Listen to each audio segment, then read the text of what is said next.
saja ku tak mampu hilangkan wajahmu di hatiku, meski malah mengganggu.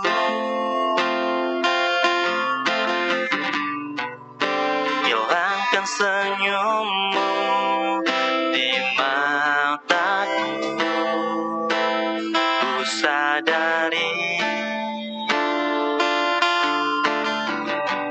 aku cinta padamu.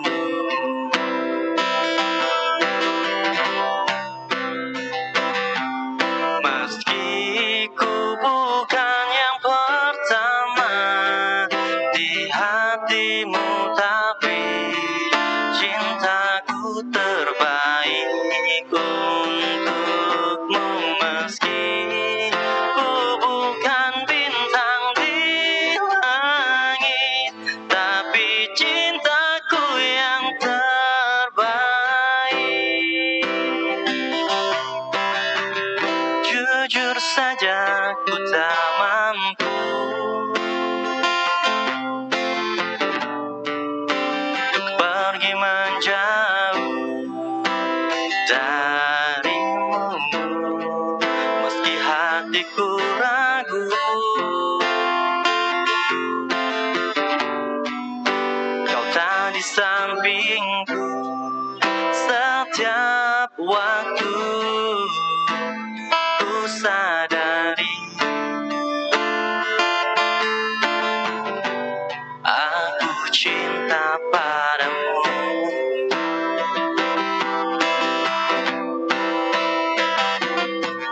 Meski ku bukan yang pertama di hatimu, tapi cintaku terbaik untukmu.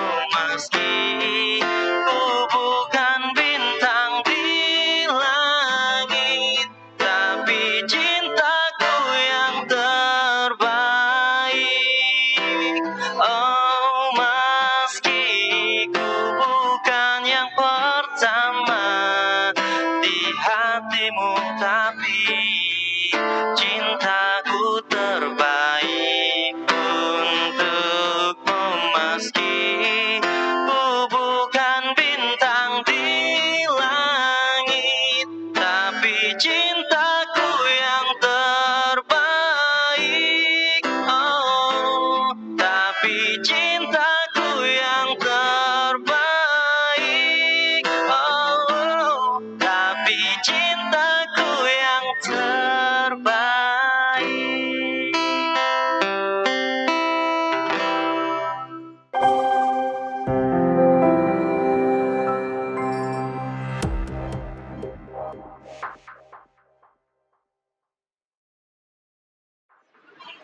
Ya, assalamualaikum warahmatullahi wabarakatuh. Selamat pagi menjelang siang sahabat obsesi dimanapun berada. Senang sekali bisa berjumpa kembali dalam program Obsesi, obrolan sehat seputar hoki. Ya, acara ini disiarkan langsung dari ruang Media Center Revolusi KIA, Dinas Kesehatan Kabupaten Ogan Komering Ilir, dan acara ini didukung oleh Bank Sulsel Babel. Ya, seperti biasa, selama lebih kurang 1 jam ke depan, kita akan membahas tema-tema menarik seputar kesehatan. Dan tema kali ini adalah Kali Jahat, Kader Peduli Jamban Sehat. Acara ini akan dipandu oleh saya, Nirmala Sari, dan rekan saya, Bung Fahmi. Iya, Bung Fahmi. Menarik sekali ya tema kita pada hari ini, ya, Kali Jahat ya. Tentunya kita juga telah kedatangan narasumber yang sangat spesial. Ada siapa nih, Bung Fahmi? Beliau adalah pimpinan Puskesmas Air Sugihan 25, jalur Air Sugihan 25. Iya. Beliau Andi Gunawan. Nah, itu apa kabar Pak Andi? Alhamdulillah sehat Pak Fahmi. Iya, bagaimana keadaan hari ini? Sehat walafiat, tanpa kekurangan apapun. Alhamdulillah. Alhamdulillah Pak Fahmi. Belum hilang rasa ombak di perjalanan. Iya. Karena Sugihan ini daerah perairan ya. Daerah perairan. Bu, ini Cek Mala. Iya. seperti kita ketahui bahwa Puskesmas Air Sugihan 25 ini sudah pernah dulu tampil Iya. di episode awal dengan pimpinan Puskes yang lama. Iya. Ya, dengan semangat yang baru sekarang Iya. AS25 ini berganti pimpinan Puskes yang lama karena Purna Bakti. Iya, Ya, betul sekali ya. beliau ini pengganti Bu Erniwati. Iya. Ya, Jadi masih fresh ya? iya masih fresh, masih muda, ganteng, Iya, cakep, ya. iya, komplit ya, Iya, Fahmi ya. seperti biasa Pak Andi. Sebelum kita ngobrol santai, ngobrol tentang seputar puskesmas dan inovasi, ada baiknya Pak Andi kami persilakan dulu untuk menyapa pemirsa Obsesi yang lagi menyaksikan hari ini. Silakan Pak Andi. Ya, Pak. Assalamualaikum warahmatullahi wabarakatuh. Selamat pagi sahabat Obsesi. Perkenalkan, nama saya Bapak Andi Gunawan, pimpinan Puskesmas Air Sugihan 25. Di masa pandemi COVID-19 ini, kita harus tetap menerapkan protokol kesehatan. Protokol kesehatan: 1. Cuci tangan pakai sabun. 2. Menggunakan masker. 3. Sosialisasi distancing.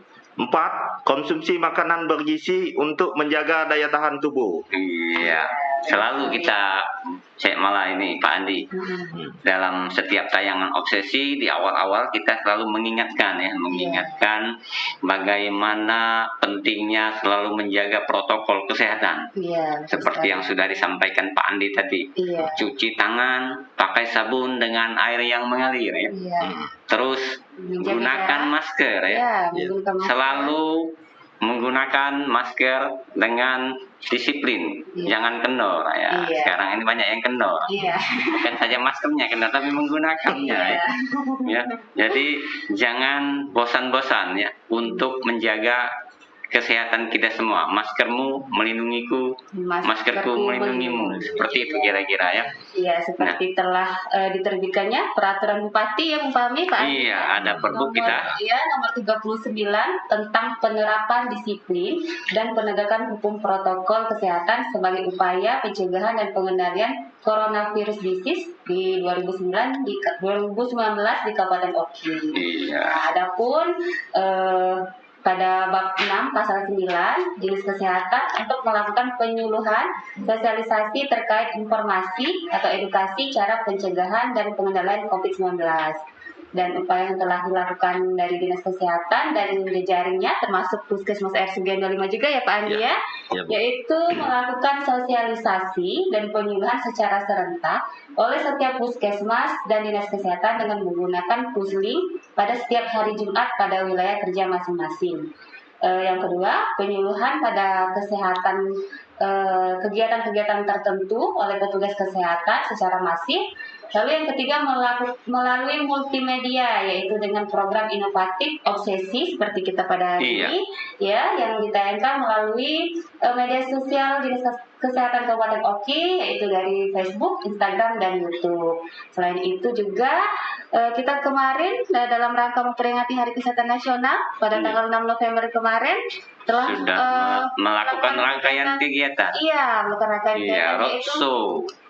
Gerakan memakai masker serentak dengan membagikan masker serentak di seluruh wilayah kerja Dinas Kesehatan Kabupaten Oki. Iya, betul. Dan hebatnya lagi nih Cek Mala Pak Andi, kegiatan ini dipimpin langsung oleh Bapak Bupati kita.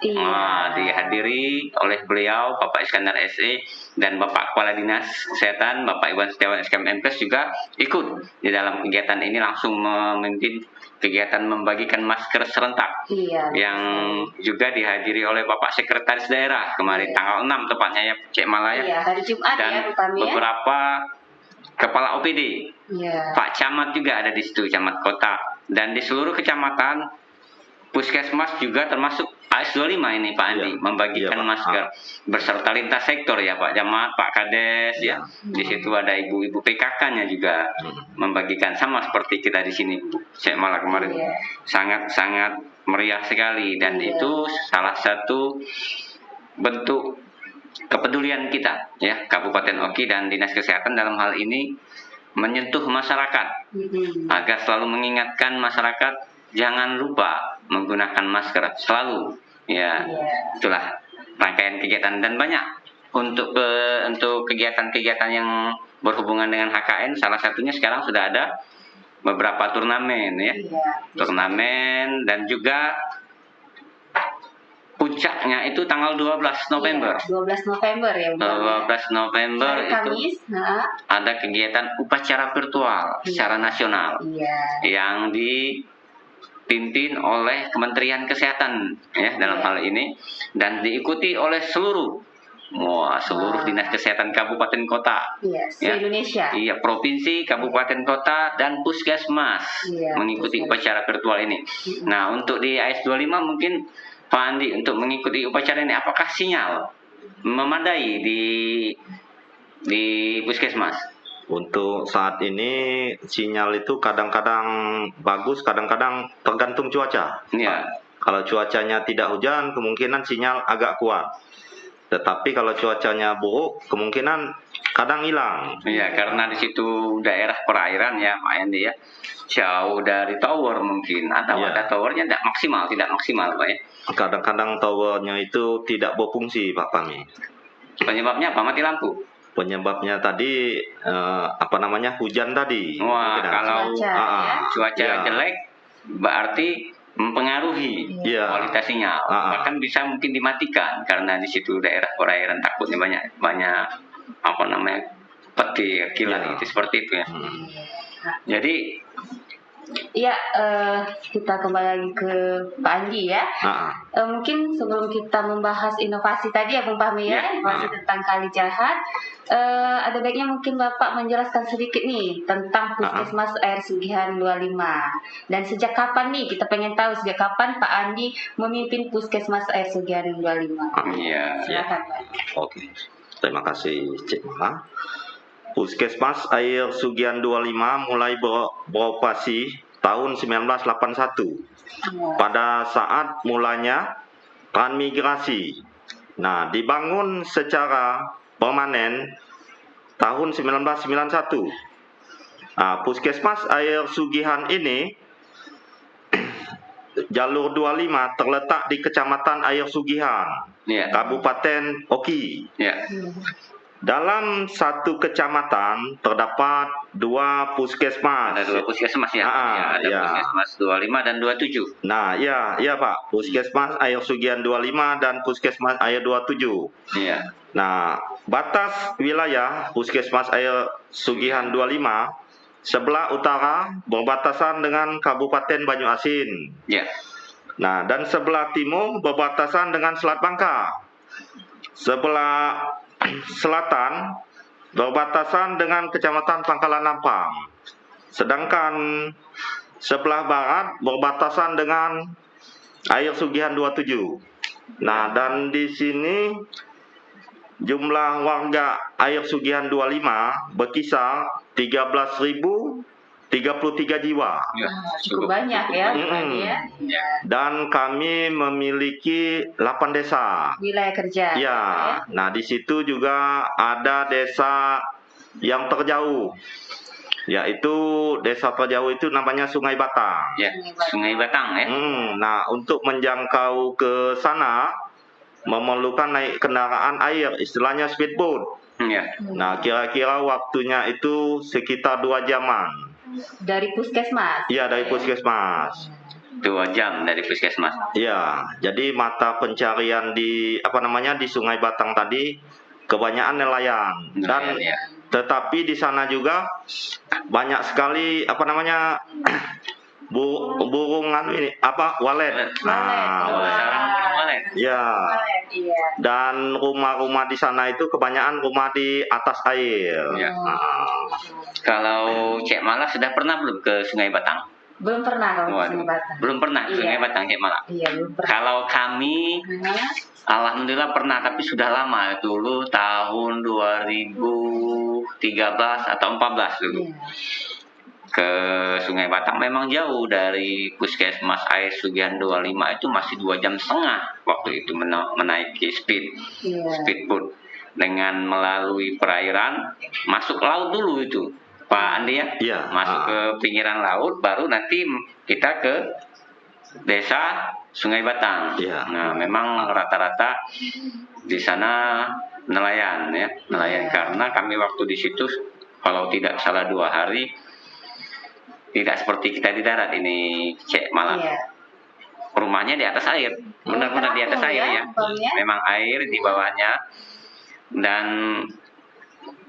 waktu di situ cukup betah juga karena pagi, siang, malam tuh yang disuguhi itu udang, kepiting. Berarti kayak akan hasil laut ya.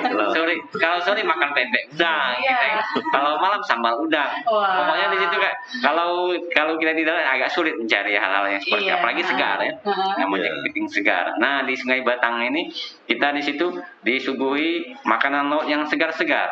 Ada ikan bawal yang baru dapat nelayannya, fresh sekali goreng. Ya. Nanti kapan-kapan mungkin Pak Andi ngundang kita ke Sungai Batang ini. Iya, seluruh teman tim kreatif juga ada. Tim kreatif obsesi ini kita mancing di situ. Mancing udang ke Sungai Batang ya. Ini Pak, kira-kira sejak kapan nih Bapak memimpin Puskesmas Air Sugihan 25? Sudah berapa lama nih?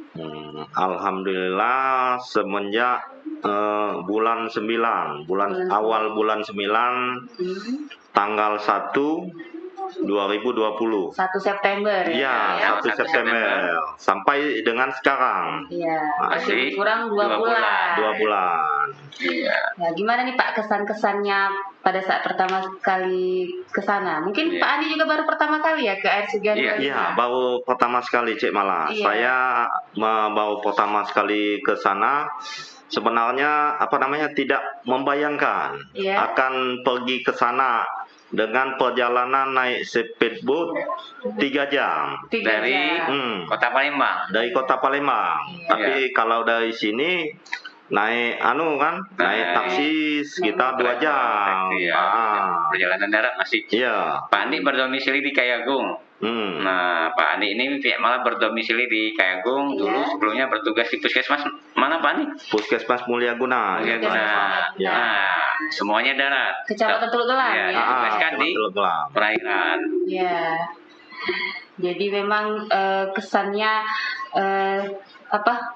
sangat sepertinya sangat menarik seperti itu ya. Iya. Karena mungkin ini hal yang baru mungkin buat Pak Andi.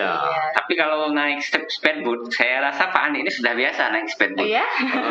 Kalau di Kota Kayagung ini, itu sudah tradisi hari Lebaran. Stempel. Speedboat itu disebut stempel, bahasa sini. Nah, biasanya Pak Andi ini kalau Lebaran tuh ngajak keluarga, dia naik stempel itu. Jadi, tapi waktunya singkat kalau di sini, Pak. Ini Cek Mala. Kita naik stempel itu berputar Sungai Kayagung itu paling makan waktu antara 3 sampai 5 menit. Itu paling lama. Nah, ini 2,5 jam di atas air. Iya, betul sekali. Ya, kita kembali ke inovasi tadi ya, inovasi program dari Puskesmas Air Sugihan 25, yaitu Kali Jahat. Kader peduli zaman sehat. Nah, kita pengen tahu nih Pak Andi, apa sih yang melatar belakangi terbentuknya inovasi Kali Jahat ini? Yang melatar belakangi terbentuknya Kali Jahat ini, kader peduli zaman sehat. Nah, di situ kita melihat sebab tingkat pendidikan dan pengetahuan masyarakat Air Sugihan 25 yang masih rendah. Nah, jadi dia itu akan menggunakan jamban, menyebabkan dia itu sering buang air besar sembarangan. Kebiasaan jadi. Karena mungkin didukung oleh daerah perairan tadi. Nah, sedangkan pendapatan penduduk yang tergolong rendah, jadi kurangnya biaya untuk melakukan pembuatan jamban. Jadi kebiasaan masyarakat di Air Sugihan itu yang di daerah perairan karena pengaruh juga letak ini Cek Mala.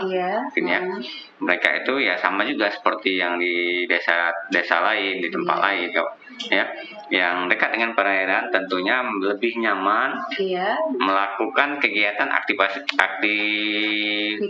untuk BAB, cuci, MCK lah ya. Iya. Itu di atas air biasanya. Iya. Sama seperti di air sugen ya Pak Andi. Iya. Nah, Iya. untuk mengubah pola kebiasaan itu memang agak sulit sepertinya Pak. Yang namanya nyaman ya, itu kadang tidak peduli sehat atau tidak. Nah, bisa sambil merokok ya Pak Andi ya. Iya. Iya. Ya, jadi dari situ diambil latar belakangnya, Pak Andi, karena banyak jumlah penduduk yang belum menggunakan jaman sehat. Sebab dia memiliki banyak sekali di sana zaman-zaman yang terapung istilahnya. Oh ya, boom. Kalau bahasanya boom ya. Iya, jadi karena memang kebiasaan dari masyarakat yang ada di wilayah kerja Bapak ya, akhirnya terbentuk inovasi Kali Jahat ini. Iya.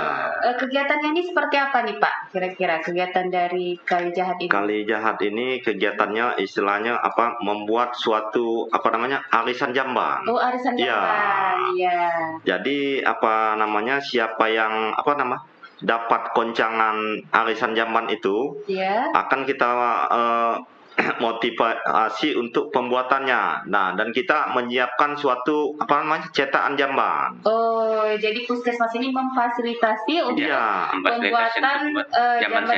Iya. Tetapi untuk pendanaannya itu swadaya dari masyarakat. Iya. Arisan. Iya. Nah, dan juga di situ ada juga masyarakat yang sudah punya jamban tapi ikut arisan. Oh iya. Jadi jambannya itu disumbangkan untuk yang tidak punya jamban. Wah. Jadi itu ada kepedulian. Iya, kepedulian dari sebagian masyarakat yang sudah mampu. Maksudnya dia sudah punya jamban sehat. Tapi karena peduli banyak di lingkungannya, dia peduli akan kesehatan. Karena kalau masih banyak masyarakat yang BAB di sungai, tentu akan menyebabkan banyak sumber penyakit di sungai. Nah, itu hebat. Jadi ada dari di antara mereka itu ikut juga, walaupun sudah punya jamban sehat. Hasilnya disumbangkan ke masyarakat yang belum punya jamban sehat. Jadi termotivasi. Jadi tidak hanya masyarakat yang belum memiliki jamban sehat, tetapi juga masyarakat yang sudah memiliki jamban sehat. Kelompok arisan ini Pak Andi, biasanya satu kelompok arisan itu terdiri berapa orang itu Pak Andi? Biasanya 10 orang itu Pak. Nah, jadi arisannya itu 1 minggu sekali, tetapi di situ tidak ditargetkan, harus istilahnya mau berapa dan berapa. Sesuai dengan kemampuan jadi? Iya, sesuai dengan kemampuan Pak. Kemampuan finansial. Jadi kalau seandainya ada yang kena arisan, dananya tidak cukup, mungkin dia kembali lagi ke masyarakat. Oh, dibantu? Iya, dibantu. Mungkin ada juga tokoh masyarakat yang bantu Pak? Mungkin di sana kemungkinan ada Pak Kades yang Pak Kades ikut membantu dalam hal kalau ada kekurangan. Jadi ini agak malah agak beda dengan di tempat lain. Kalau tempat lain itu ada penentuan jumlah uang yang harus disetorkan dalam arisan sebelum koncang. Misalnya dalam 1 minggu peserta arisan harus menyumbangkan 10.000. Nah, tapi rata-rata mereka sudah sepakat dan sportif dalam hal ini. 10.000 disumbangkan, dikoncang. Nah, kalau sudah tiba waktunya cukup, dibangunkanlah, dibuatkanlah jamban sehat. Nah, tapi di AS25 ini sepertinya sesuai kemampuan. Tidak ada paksaan, yang penting semangat. Motivasi dari masyarakat untuk ikut dalam arisan. Bahkan ada orang yang sudah jamban ikut menyumbang dalam arisan. Nah, jika tidak cukup juga uang untuk bikin jamban sehat, Pak Kades yang bantu, tokoh masyarakat yang bantu. Jadi peran lintas sektornya sangat kuat. Sudah kelihatan di situ. Dan mungkin juga bantuannya tidak hanya berupa materi ya Pak Pam, bisa berupa tenaga juga dari masyarakat. Jadi memang banyak sekali yang berperan dalam program Impasi ini Mungkin untuk hasilnya nih Pak, kira-kira sudah berapa persen nih masyarakat di wilayah kerja Puskesmas R Sugihan 25 yang memiliki jamban sehat? Hasilnya sejauh ini pada tahun 2018 sebanyak 78%. Wah, Nah, jadi di 2019 ini naik lagi jadi 80%. Jadi memang ada peningkatan ya? Iya, capaian masyarakat yang mempunyai jamban sehat. Iya, tapi pas 2020 ini kegiatan itu tertunda oleh adanya COVID-19. Jadi istilahnya belum berjalan. Jadi ditunda karena COVID-19, Pak Andi. Iya. Masyarakat di situ masih disarankan untuk jangan ngumpul-ngumpul dulu. Tapi jumlah untuk yang masyarakat belum mempunyai jamban sehat tidak banyak lagi, Pak Andi. Tidak banyak lagi akan kemungkinan. Sebab jamban-jamban yang lama itu sudah habis dibongkar.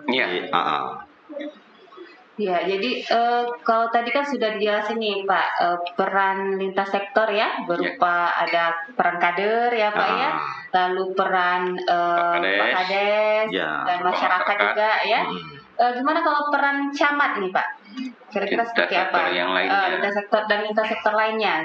Oh ya, kalau Pak Camat, kalau misalnya ada undangan suatu kegiatan.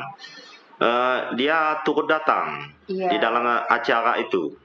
Nah, jadi istilahnya Pak Camat sangat berperan penting di dalam kegiatan ini. Dan dia bisa mengkoordinir dari desa ke desa. Jadi berperan aktif ya. Dipantau juga sama Pak Camat ya. Dipantau. Mungkin waktu pembangunan jamban sehat, Pak Camat ikut menyaksikan ini sama Pak Kades ini, Pak. Iya, ikut menyaksikan, Pak. Berdampingan dengan pimpinan Puskes tentunya menyaksikan juga. Untuk di masa Pak Andi sendiri, di masa Pak Andi sudah ada belum Pak Andi melihat yang dari hasil arisan ini dibangunkan jamban? Kalau dari saya belum. Dalam 2 bulan ini belum. Iya, maaf Pak, ini belum. Sebabnya pas di saya ini kan masa pandemi. Iya. Jadi istilahnya belum sempat melihat, tapi bukti dokumentasinya ada. Nah, saya melihatnya dari sana. Jadi dengan keberhasilan inovasi kali jahat ini tetap diteruskan nih Pak Andi. Sampai mencapai nilai 100% ya.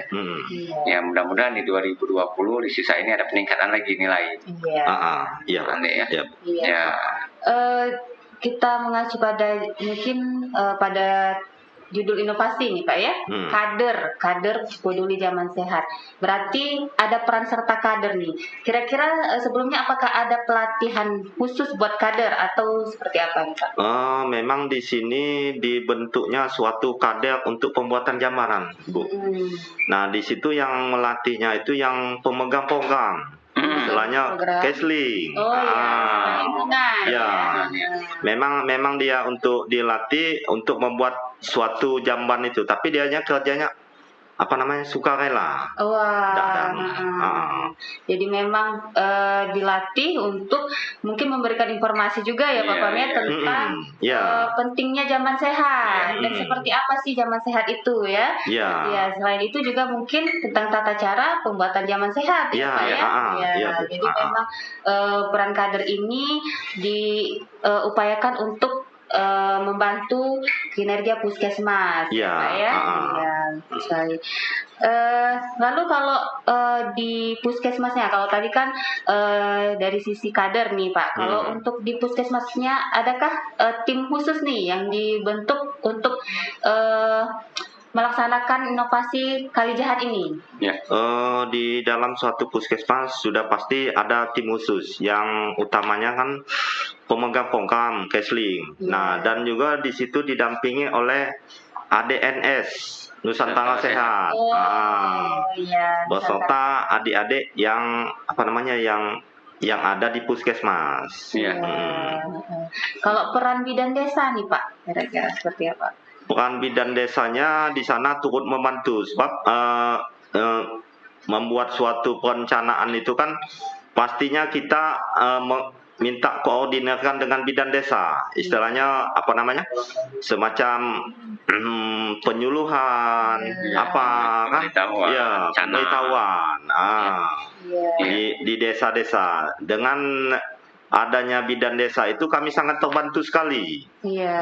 Untuk menyampaikan, sebab dari desa ke desa itu kan agak berjauhan. Iya, jadi melalui peran bidan di situ. Iya, jadi melalui telepon, apa namanya, video call. Untuk tiap-tiap desa apa sudah ada Puskesdes dan bidan desanya, Pak?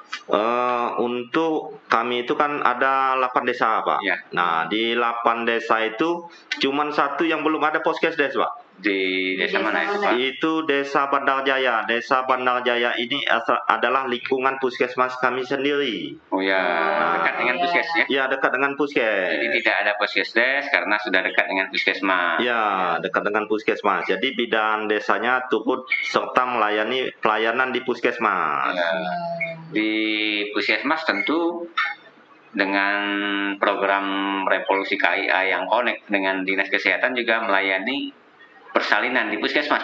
Iya, persalinan puskesmas. Sebab di puskesmas kami, Pak, Ibu, kami itu bukanya 24 jam. Nah, dan juga kami itu rawat inap. Nah, jadi di situ memang sudah ada yang jaga-jaga, istilahnya ada shift istilahnya. Nah, jadi di situ kita buat yang dua shift, istilahnya ada yang jaga sore dan malam. Tetapi yang pagi itu, yang petugas pagi itulah yang yang memang kerjanya pagi, masuk pagi, misalnya PNS yang pastinya kan. Nah, jadi tugas bidan desa tadi itu kadang ada suatu masalah persalinan, istilahnya yang tidak bisa dilakukan di Puskesdes, dia mengirim pasien itu ke puskesmas. Nah, dan di situ juga pelayanannya dibantu oleh dokter puskesmas. Iya, ada dokter ya. Yang dari Nusantara Sehat, Pak. Iya, Nusantara Sehat. Iya. Berarti kalau untuk proses rujukannya ini sudah terstruktur ya, Pak Pandi ya. Tapi yang jadi pikiran kita ini Cek Mala yang di daerah darat ini, mereka merujuk ini seperti apa? Ini bayangan kalau misalnya dari Puskesmas Air Sugihan 25 mau merujuk ke Kayu Agung atau ke Palembang ini, Pak Andi? Biasanya, Pak, kami cari yang lebih dekat. Nah, kemungkinan kalau kami rujuk itu ke Palembang, ke Rumah Sakit Muhammadiyah atau pelabuhan. Nah, itu pun juga memerlukan naik speed. Jadi kita tetap melalui air. Iya, melalui air. Tapi didampingi oleh bidan desa. Bidan desa. Untuk kalau bidan desa ini, Pak, karena yang sifatnya itu emergensi, gawat, ya itu bagaimana kalau kejadiannya di malam hari? Apa tetap kita ini tidak merasa gimana kalau yang mendampinginya ada perawat atau siapa yang laki-laki kira-kira? Di sana, Pak, walaupun jam berapa, istilahnya kalau pasien itu wajib rujuk, kita lakukan untuk rujuk, Pak. Walaupun dia malam jam 12 atau jam 2. Jam 2 malam. Nah, bidan desa itu didampingi juga dengan petugas jaga pada malam itu. Ada. Paling tidak dia berdua perginya kan. Tapi untuk pimpinan pernah tidak kira-kira itu? Wah, saya pengen tuh lihat bagaimana proses rujukan ke Kota Palembang, ke Muhammadiyah, ikut. Kalau masalah persalinan belum pernah, tetapi waktu itu pernah saya merujuk pasien. Pas saya mau pulang ke Kayu Agung, pasien itu mau rujuk. Nah, itu bukan pasien KIA, tetapi pasien itu usus buntu. Mau operasi ya? Iya. Jadi Pak Andi ikut merujuk. Iya, ikut merujuk. Jadi sudah merasakan bagaimana sensasinya merujuk melalui perairan. Pengalaman merujuk tentu mungkin kalau Pak Andi ini Cek Mala bukan hal yang ini aneh lagi karena lama di rumah sakit di UGD ya Pak Andi ya. Di rumah sakit. Tapi tidak pernah melakukan rujukan di daerah perairan. Makanya mungkin ini tantangannya lebih ini lagi ya Pak Andi ya. Ya baiklah, menarik sekali perbincangan kita pada hari ini, tetapi kita harus break sejenak untuk mendengarkan live musik dari Bung Andi. Silakan.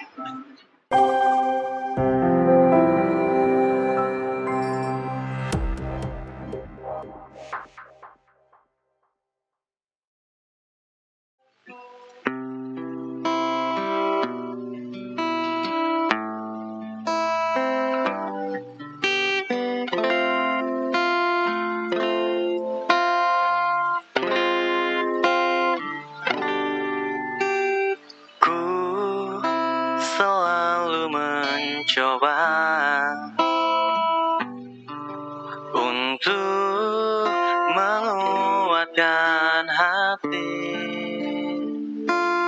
dari kamu yang belum juga kembali. Ada satu keyakinan yang membuatku bertahan. Penantian ini kan terbayar pasti. Lihat aku sayang, yang sudah berjuang menunggumu datang menjemputmu pulang. Ingat selalu sayang, hatiku kau genggam. Aku takkan pergi menunggu kamu di sini. Oh, tetap di sini.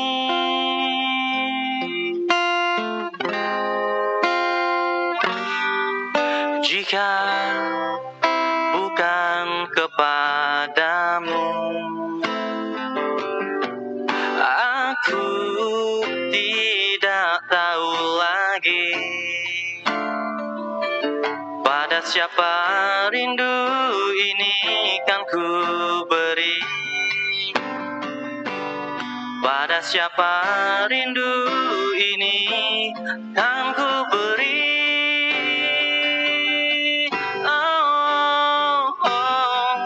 Lihat aku sayang, yang sudah berjuang menunggumu datang menjemputmu pulang. Ingat selalu sayang, hatiku kau genggam. Aku takkan pergi menunggu kamu di sini. Oh.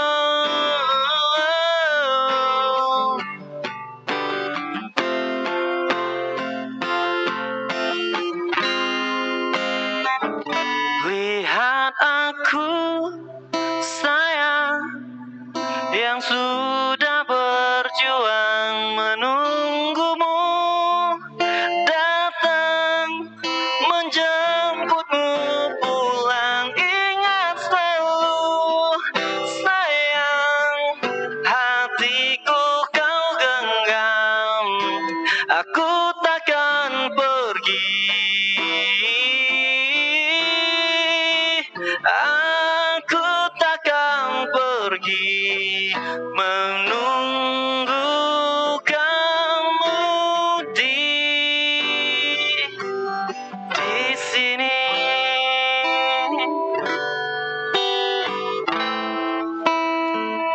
Terima kasih. I love you all.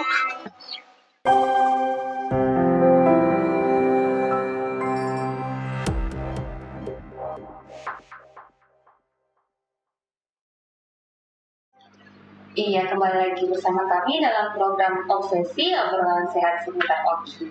Dan acara ini didukung oleh Bank Sumber Babel. Iya, Pak Andi, Bung Fahmi nih. Ya. Mungkin Pak Andi sejauh ini hambatan apa nih yang dihadapi dalam proses pelaksanaan Inovasi. program inovasi Kali Jahat ini?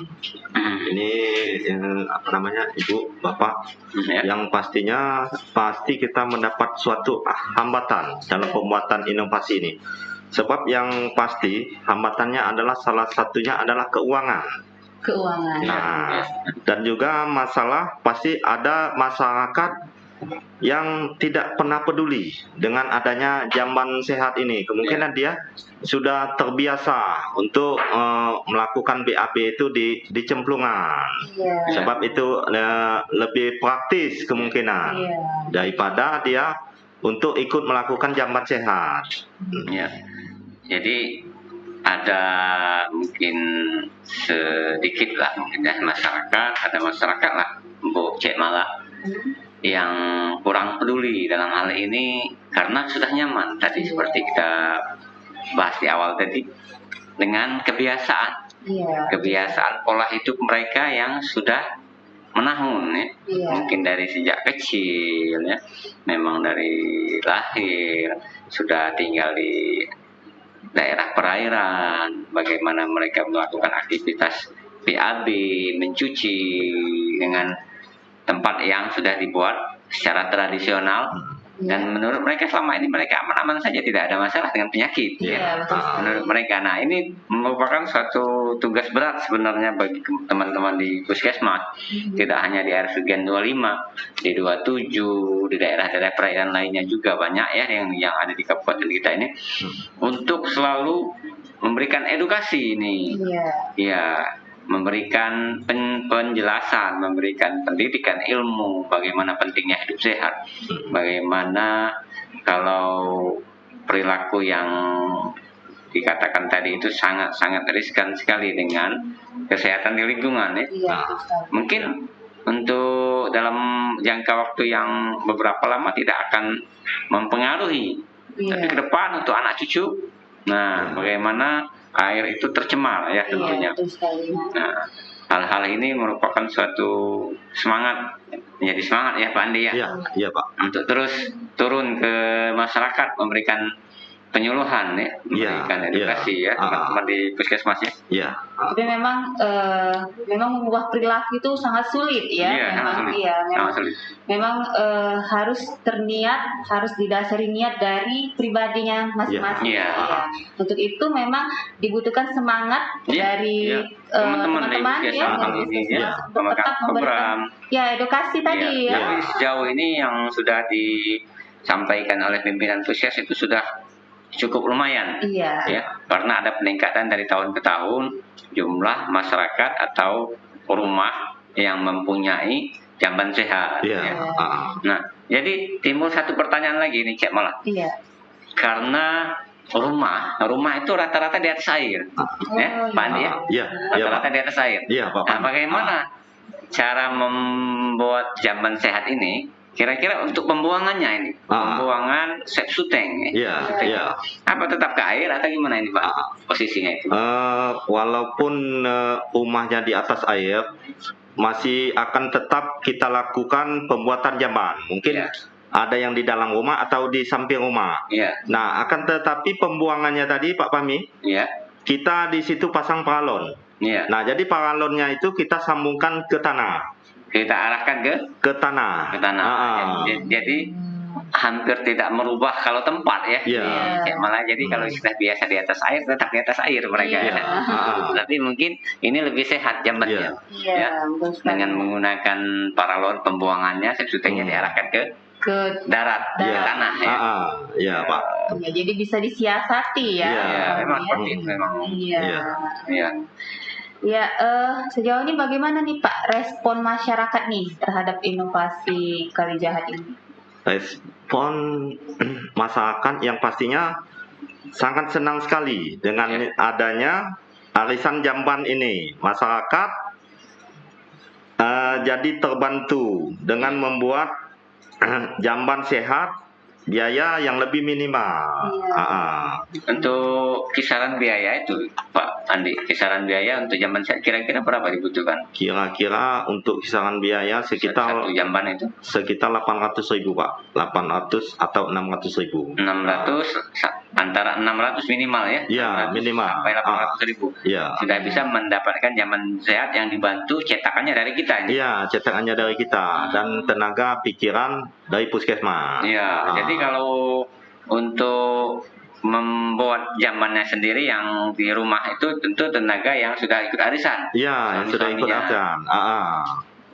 Seperti itu Pak ya. Jadi tanpa ada biaya upah untuk pembuatan ini Cek Mala. Kalau kita cetak jambannya sudah jadi diserahkan ke masyarakat dengan biaya yang minimal 600.000 tadi, masyarakat bikin sendiri itu.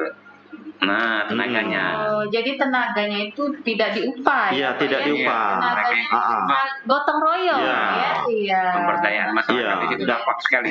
Nah, di situ ada juga suatu desa waktu mungkin saya belum ke sana pernah menyumbang ke Pak Kadesnya menyumbang kloset. Klosetnya untuk yang sudah jadi. Untuk warga yang belum mempunyai jamban. Iya, warga yang belum mempunyai jamban. Iya, jadi memang banyak ya dari peran dari beberapa pihak ya. Iya. Kita lihat seperti ini. Ya, jadi terkait COVID-19 nih Pak. Tadi kan sudah dijelaskan nih proses kegiatan membuat jamban sehat ini terhambat. Nah, bagaimana kalau dengan proses kegiatan Posyandu dan Posbindu? Apakah juga menghambat, terhambat karena adanya pandemi COVID-19 atau bagaimana? Kegiatan pada umumnya di puskesmas. Oh, ya, terima kasih Bu. Kemungkinan di dalam pelayanan Posyandu dan Posbindu kemungkinan tidak ada hambatan bagi kami sebab pasien di Posyandu ataupun di Posbindu kami melakukannya sesuai dengan protokol kesehatan. Yang pastinya pasien itu kami suruh cuci tangan, pakai sabun, dan dia memakai masker. Nah, dan petugas kami juga memakai APD. APD lengkap. Nah, jadi di situ setelah sudah melakukan pelayanan pasien langsung disuruh pulang dan jadi dia tidak lagi berkumpul di suatu tempat Posyandu tadi. Tidak bisa lagi ngegosip-gosip ini Pak. Saya ibu ya. Iya, jadi tetap dilaksanakan tetapi dengan menerapkan protokol kesehatan. Jadi tidak menghambat kegiatan di luar gedung. Tidak menghambat. Berjalan dengan protokol Iya. Nah, ini Pak, kira-kira nih apa nih harapan Bapak ke depannya untuk kemajuan Puskesmas AR Sugihan 25? Kemajuan saya terhadap kemajuan Puskes AS 25 sebagai pimpinan saya mengharapkan Puskesmas AR Sugihan 25 berkembang lebih baik lagi. Tentunya untuk membuat Puskesmas AR 25 lebih baik lagi, tentunya saya harus bekerja sama dengan staf dan sebagai tim. Nah, kami juga mengharapkan di situ selain mengharapkan memohon bimbingan serta arahan dan masukan dari Bapak Dinas Kesehatan yang tentunya Bapak Iwan Setiawan SKM MKes beserta jajarannya. Minta diarahkan, minta dibimbing, minta dibina. Kami datang besok Pak. Ke Sungai Batang ya Bung Fahmi? Ke Sungai Batang boleh. Puskesmasnya kita nginep dengan sambal udang gitu.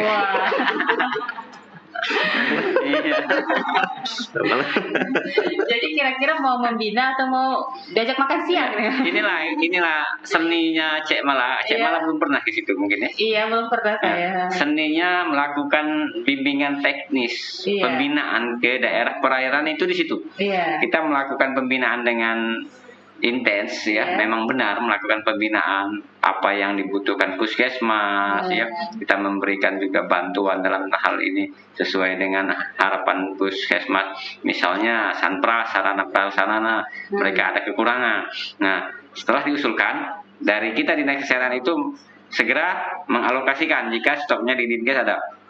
Nah, kita ke situ untuk melakukan pembinaan dalam hal apapun. Kalau kami biasa di situ untuk pembinaan di pendampingan akreditasi biasa.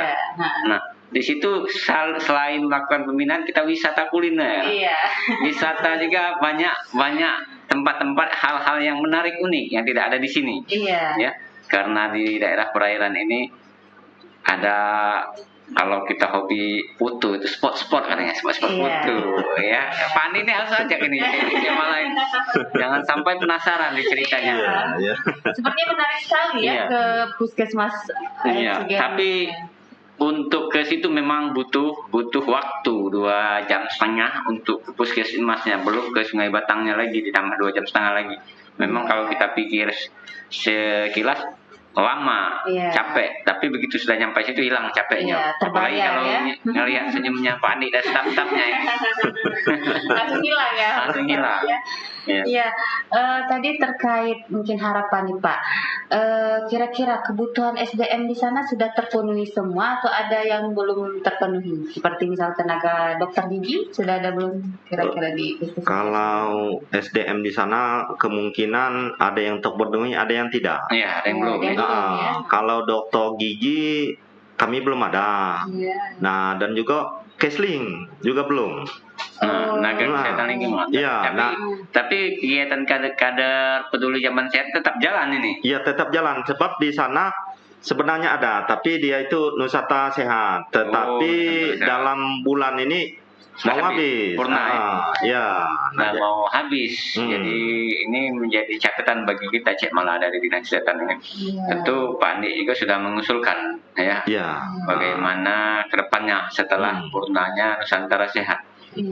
Dari kita Dinas Kesehatan ini juga sebenarnya setiap tahun itu kita usulkan ke kementerian untuk alokasi Nusantara Sehat ke puskesmas yang terjauh, puskesmas yang memang membutuhkan tenaga yang dibutuhkan, seperti kesehatan lingkungan, gizi, nutrinis, terus ada farmasi yang apotekernya yang masih kurang di sini, dokter gigi. Seperti itu, Pak Andi mudah-mudahan di 2021 mendapat alokasi yang cukup dari Kementerian Kesehatan kita ya. Dapat juga karena mereka rawat inap juga kan sangat penting. Dan juga di sini Pak memang sudah ada dokter umum dua kan. Nah, tetapi bulan 1 ini habis juga di situ. Boleh, tapi kalau mau Pak Andi merangkap jadi dokter nanti Pak. Iya. Pimpinan Puskes Dokter Andi Gunawan. Tidak boleh Pak ya? Tidak boleh Pak. Sesuai dengan kompetensi. Tapi Pak Cek Mala kita ini kan ada yang namanya peraturan Menteri Kesehatan. Bisa melakukan suatu tindakan medis dikala tidak ada petugas medis dengan catatan memang berkompetensi yang sudah terlatih dan di tempat itu memang tidak ada. Misalnya kita melakukan tindakan pengobatan. Di tempat itu tidak ada dokternya sama sekali. Nah, tapi tetap kita harus konsultasi ke tenaga yang ahli, ke dokternya. Tentunya harus juga mematuhi standar operasional pelayanan bahkan untuk menolong persalinan, untuk menolong persalinan itu, Cek. Boleh dilakukan oleh seorang perawat kalau di daerah tidak ada bidan atau dokter. Tapi untuk saat ini rasanya tidak ada lagi daerah yang tidak ada bidannya. Karena di Kabupaten Oki ya. Karena kita program Pak Gubernur, program Pak Bupati itu sejalan. Satu desa, satu puskesdes, satu bidan desa. Nah, dan menurut pemantauan di data yang kami lihat itu sudah terpenuhi alokasinya. Satu desa, satu puskesdes atau satu bidan desa. Pak Andi juga ya di situ. Jadi tidak ada masalah untuk masalah inovasi kita, revolusi KIA kita tetap jalan terus. Kira-kira nih Pak, apa saja nih prestasi puskesmas mungkin sebelum Bapak memimpin puskesmas maupun yang mungkin baru-baru ini diraih, kira-kira apa saja nih Pak prestasi? Prestasi puskesmas kami sejauh ini ada bidan teladan. Nah, dan juga ada harapan 1 kalau tidak salah. Lomba balita sehat. Nah, dan juga harapan 1 khusus untuk KIA. Lomba KIA, lomba apa? Inovasi atau lomba apa? Inovasi program KIA. Inovasi program KIA. Mungkin sebelum pandemi. Kalau pandemi ini kan kemungkinan tidak ada lagi. Ini ada lagi mungkin 1. Juara 1 lomba lari. Lari dari kenyataan. Tidak ya? Tidak Pak. Jangan sampai ya. Jangan sampai seperti itu. Nah, ini Pak, kira-kira terakhir. kiat-kiat apa saja nih yang Bapak lakukan dalam 2 bulan ini untuk mungkin menjaga kekompakan dan meningkatkan kinerja dari staf-staf puskesmas? Oke, terima kasih Bu. Ini pertanyaan yang sangat bagus sekali soalnya. Kemungkinan gini, saya sebagai pimpinan puskesmas, dan jika ada staf saya ada permasalahan, ada masukan, kemungkinan kami akan merembukkannya secara bersama-sama.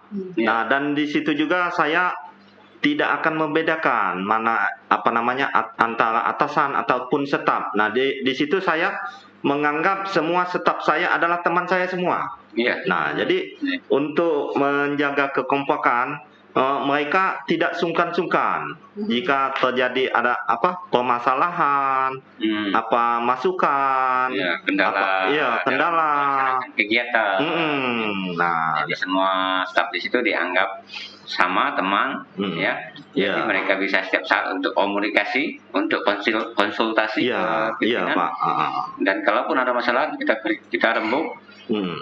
Pecahkan masalahnya bersama. Iya, bersama, Pak. Seperti itu. Jadi pendekatan melalui hati ini. Iya. Jadi diciptakan suasana kekeluargaan. Iya, kekeluargaan. Iya, Bu. Sehingga tidak terjadi kesenjangan ya. Iya.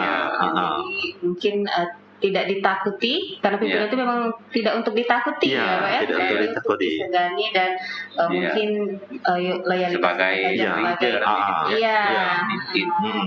Betul sekali. Baiklah, menarik sekali perbincangan kita pada hari ini, tapi kita harus break sejenak untuk menayangkan video tentang dampak buang air besar sembarangan. Silakan menyaksikan. Kenyataannya, 55 juta penduduk Indonesia, termasuk anak-anak, masih melakukan buang air besar sembarangan. Hal tersebut menjadikan Indonesia sebagai negara nomor 2 tertinggi di dunia dengan tingkat penduduk yang melakukan buang air besar sembarangan. Dari total tersebut, sebanyak 2/3 pelakunya tinggal di pedesaan dan 1/3 lainnya tinggal di daerah perkotaan. Kebiasaan buang air besar sembarangan menjadi sebuah problem besar yang harus kita segera selesaikan.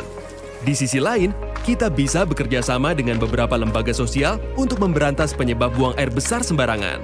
Perilaku buang air besar sembarangan memiliki dampak yang mengerikan.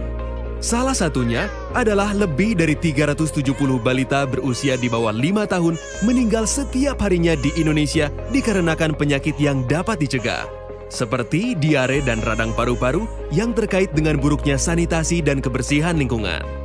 Lantas, bagaimana diare menyerang anak-anak Indonesia? Pertama, tinja yang dibuang sembarangan akan menarik perhatian lalat untuk menghinggapinya. Setelah itu, mereka akan terbang dan menyebarkan kotorannya dengan cara hinggap di makanan-makanan manusia.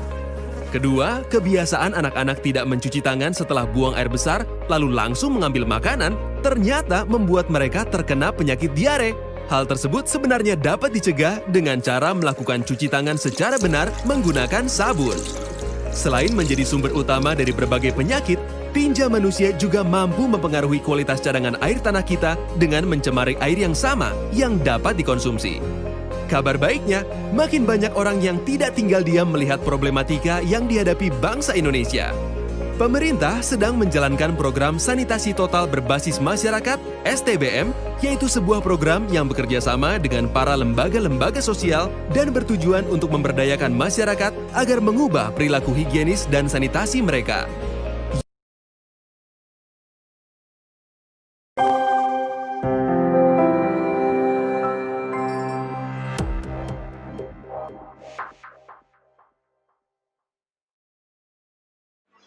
Iya, kembali lagi bersama kami dalam program Obsesi, obrolan sehat seputar hoki.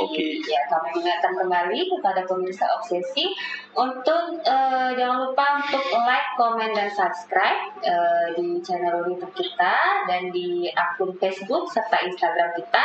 Dan Obsesi tayang pada hari Senin dan Rabu pukul 9 waktu Indonesia Barat. Dan terima kasih Pak Andi atas kesediaannya untuk hadir dalam program Obsesi. Terima kasih juga Bu Fahmi. Dan acara ini didukung oleh Bank Sumsel Babel. Dan akhir kata saya Syemala beserta Bapak Andi Gunawan. Iya, dan Fahmi pamit undur diri. Wassalamualaikum warahmatullahi wabarakatuh.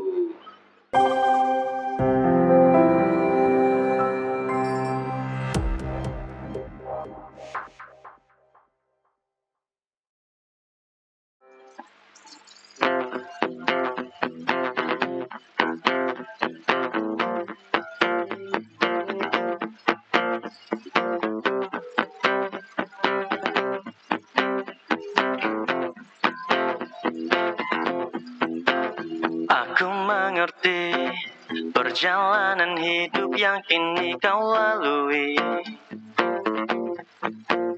Ku berharap meski berat kau tak merasa sendiri. Kau telah berjuang menaklukkan hari-harimu yang tak mudah. Biar ku menemanimu membasuh lelahmu.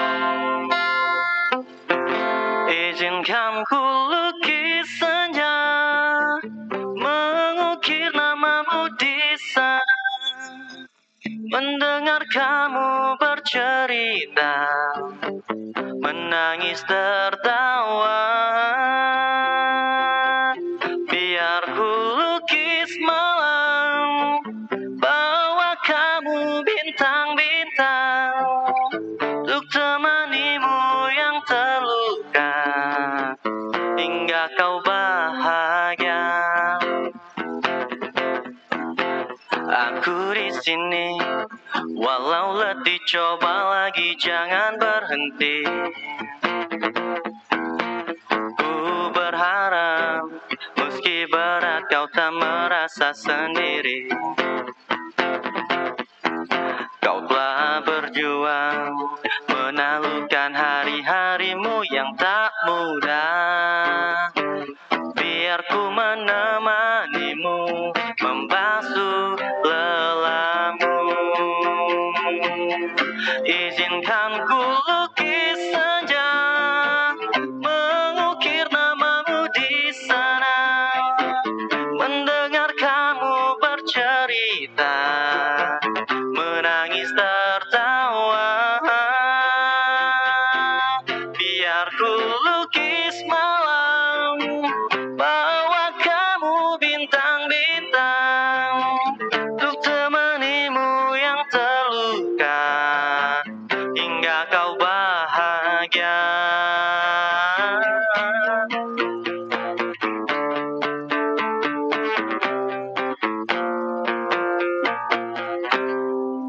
Izinkan ku lukis senja, mengukir namamu di sana, mendengar kamu bercerita,